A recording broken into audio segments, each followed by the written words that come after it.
Ah, Ranger. Along with Thief, ever the black sheep of any Zerg. But as of late, our second favorite green class has been rising in stocks due to some choice balance adjustments. With nerfs to heal Vindicator, Druid, along with Tempest, have both become a strong contender for the ever-coveted healer spot in each subgroup. Unlike Tempest, however, Druid is quite a deal more involved, so let's jump right into our favorite beam-slinging, stealth-given healer extraordinaire. This is a Layman's Guide to Druid.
This guide is meant for your average World vs. Worlder, and as always, there may be better choices suited to whatever composition your commander desires. As opposed to a damage guide, in this guide, we'll talk about the build, common settings to make life easier, a simple support rotation to do, when you should break your cycles to save people's lives, and how to generally play each engage. Starting with the build, we'll be taking Skirmishing, taking bot top for Fury uptime, double staff 3s, and a slight increase on the regen duration from our Healing Spring. In Nature Magic, we take mid bot top, giving us more regen sources, a bit of healing power, and a more potent Frost Spirit. Finally in Druid, we take top mid, giving us Condi Clear, Stealth, and a faster turnaround time on our CA. For our utilities, we take Healing Spring as our heal, giving us another water to blast, as well as some nice regen and Condi Clear in moments where we stonewall. For our utilities, we take Glyph of Equality, Alignment, and Frost Spirit. We'll talk more on when to use these skills, but generally, you want to hold the utility glyphs for CA, and Frost Spirit for outside of CA. For our elite, we take Glyph of Stars, prioing its use outside of CA for another water field, but it is still very potent in CA as both res utility and the extra healing it does if you are lacking blast. Now, onto the gear. We will be slotting in full minstrels, taking Rune of the Monk. Rune of Water is an acceptable alternative, however, if you don't want to do your dungeons. Recently, Arena introduced the new and improved relic system, giving us a couple quirky options to pick up.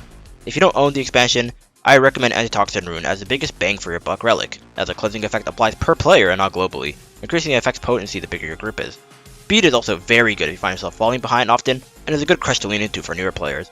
For our expansion relic, it kinda boils down towards either Relic of Unseen Invasion or Relic of Ceres. Unseen Invasion has a very large range, and gives 2 seconds of super speed in an AoE every time you gain stealth, whether you grant it to yourself or not. With Lingering Light, you cycle stealth very often, so it's a decent pickup to help your party whether they get caught by your stealth or not. Ceres is more of a fire and forget relic, as you shouldn't prioritize using your elite to get it off.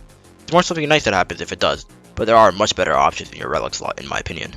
For weapons, we take Staff, or Staff Sword Warhorn is an option as you grow in skill, as the Warhorn 5 is a much coveted blast as well as granting a good plethora of boons. Regardless, for sigils we take Concentration Transference on our main staff and Transference Life in our offhand. Before we get into our rotation and play, let's go over some settings that will make our life easier. I highly recommend having thick party health bars and always show party health bars in general options. Binding set personal target and take personal target in targeting is also useful for using staff 1 and 2. Now, onto the meat of it all, the combat. Unlike DPS, supporting Doors 2 is generally less about positioning and more about knowing your tools, when to ration, and when to dump the bags. Whereas a naive DPS player plays to pump the DPS meter, you can frequently see healers doing the same in regards to the cleansing meter. Meanwhile, half their party gets stuck in an ammo spike and dies, but hey, my cleanses are immaculate. To avoid this problem, let's look at the tools available to us, and optimal use cases for each. Now, let's start with the Condi Cleanse. Outside of Celestial Avatar, our cleanses are split between Healing Spring, Glyph of Stars, and Frost Spirit. As you'll see, our cleansing outside CA is quite a deal less than what we have available to us inside it. Healing Spring is a bit slow to ramp, but is very good for hold and secure situations, and blasting it as well as Glyph of Stars will be the bread and butter of your healing outside of CA, alongside Staff 2 and 3. Glyph of Stars is similar in use to Healing Spring, but is much more powerful, being what is essentially a juiced up hollow ground on steroids. Outside of CA, you lose its function as a res utility, but the added water field and condition cleanser are more than welcome, especially outside of CA.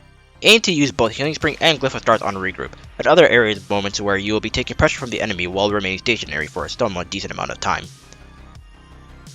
Frostbeard is a very interesting beast in its own right. When cast, everyone in its initial radius gains a hefty amount of resistance, upon which it will slam, clearing condies, shaking, and slamming one more time if traded.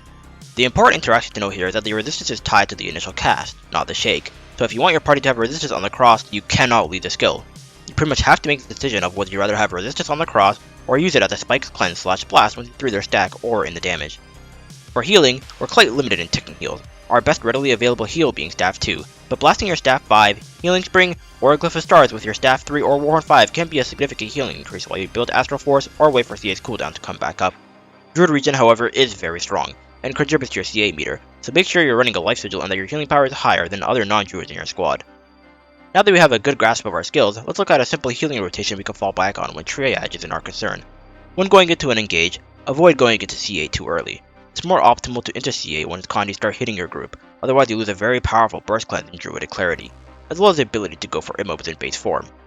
Once you enter CA and are about to go through a melee or a clash, I like to drop Frostbeard on our stack, giving us resistance for the cross as well as clearing condies on anyone who gets stuck behind. Remember, you can and should press CA2 when you're dodging, as the instant cast allows you to. Depending on your party status on the cross, you can either use Glyph of Equality for a burst cleanse / stun break, or save it for later. You then do a quick rotation of your CA, using CA 3, 2, 4, and then spam 1 and 2 until you cap out on lingering life stacks. You then drop CA, drop a quick Staff 2 on your personal target, and can either Staff 5 into Staff 3 for a quick healing spike, or go straight to Staff autoing the enemy. Taking advantage of the double friendly and enemy target cap to fill your CA meter again, and the cycle begins anew. If a good stand and deliver opportunity arises, you can drop a Glyph of Stars at your feet to help sustain, as a low CD makes cycling it more useful, and there is better res utility available in the game right now to hold Glyph of Stars solely for res opportunities. In most cases, simply following a rotation is a good way to do an adequate job, but what separates a good support player from an outstanding one is recognizing your party status and knowing when to hold CDs and when to bail people out, and is why party view is crucial for any support player. For example, say your party has a warrior who's consistently using Banner of Tactics on each push, your Frostbeard loses value, and it's probably better to hold it for another push or conserve it for cleanse.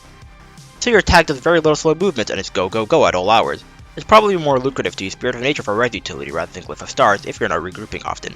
A very unique trait found in Druid is Celestial Shadow, allowing you to bail out allies stuck behind with a burst of stealth and super speed.